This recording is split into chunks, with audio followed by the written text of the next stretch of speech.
It's Creech, and today I'm going to go over how to make a dart trap beat. So first up, we got Electra X, and it's got this sound here. Keys. It sounds really, it sounds kind of like a bell. So yeah, I just played two notes here and played them twice, every half bar, and then I duplicated the pattern to make it fuck dude, I can't talk today, but to make it a 4-bar pattern.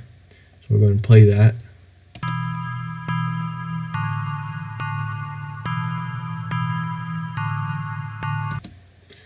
I'm going to switch this over to pattern mode so I don't. There. So then, using the same sound, which I originally had this on one pattern, but I split it up so that I could have this come in with the rest of the beat, so it's more of like the first one is can be more of like an intro on its own, and then this little counter melody here in between those notes would come in when the rest of the beat plays. So here's that.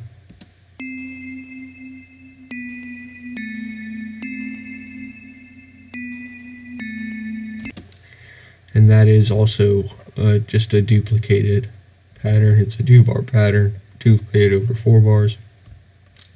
So next I added, now we're onto the drums, I added a clap.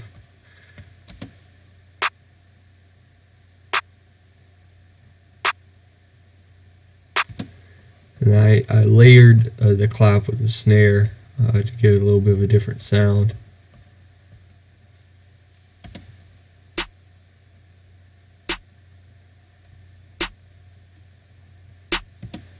So when you layer two sounds, you can create a unique sound when the two are played together.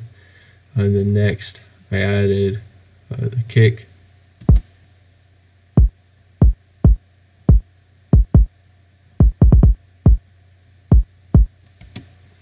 And then I had the 808, which almost follows the kick.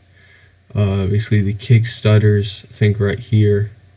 And the 808 does not, and then the 808 has this extra note right here, and that's something that I like to do at the end of my 808 pattern, because it creates a pulling effect almost, that you kind of have to hear it, and you hear it best when you listen to like the whole beat, but it like pulls you into, when it loops again, it yeah, it just creates this really cool effect that and something I like to do in a lot of my beats.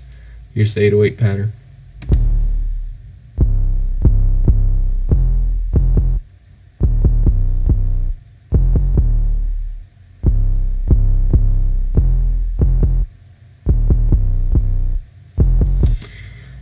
So you don't really get that effect when you just listen to it by itself. And also another thing that you want to do with your 808s, and really all your drums, but it's really important with the 808s, is make the envelope a square.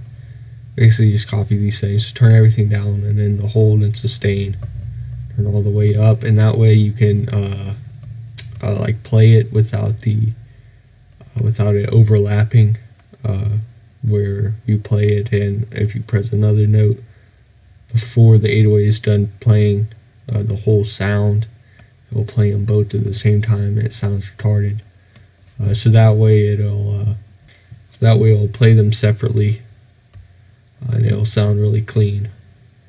Next, I had the hi-hats, and I had 2 hi-hats, which is another way you can, I guess, give the beat some more character. However, one thing to keep in mind with that is you have less space in the beat when you do this, and so that's just some beats you would want to have more space. Others you don't. But for the first hi-hats, I just have it straight 8th note.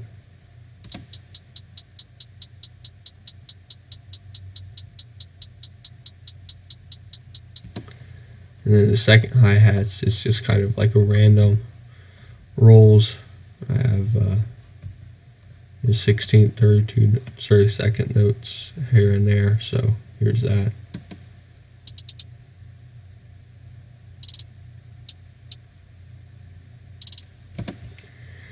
And so that's it.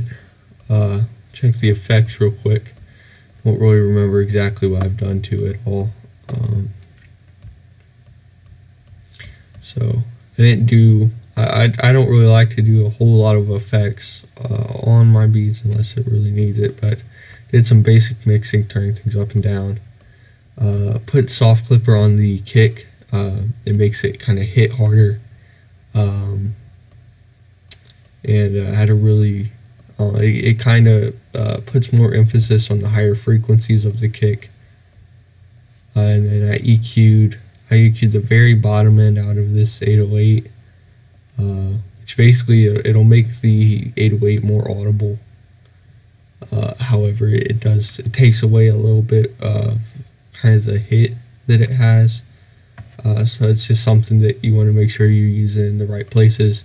I slightly boosted around the 90 hertz area. I think that's it. So I'll go ahead and play the full beat now. Thanks for watching.